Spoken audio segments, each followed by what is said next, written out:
nous impressionne car il semble impeccable, mais est-ce bien ce que l'Église nous propose quand elle parle des saints? Être saint, ce n'est pas être un Superman de la morale, ni même un super-héros tout court. Être saint, c'est dire oui à Dieu tel qu'on est. C'est accepter d'entrer dans une aventure avec Dieu, accepter de se laisser façonner par lui et devenir le reflet de sa sainteté. Je ne suis pas un saint, dit-on parfois avec l'air triste de celui qui subit un échec. En effet, Dieu seul est saint, et il propose à tous d'entrer dans son projet de vie, dans l'amour qui nous fait grandir. Qui que nous soyons, nous avons en nous une part du divin, qui ne demande qu'à s'épanouir si nous le voulons bien. Le prix à payer?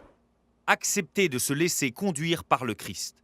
Autrement dit, nous laisser déranger dans notre petit monde bien construit, dans notre religion bien à nous, dans notre propre vision du prochain et de l'humanité. Devenir saint à la suite du Christ, ce n'est pas être un prix Nobel de vertu.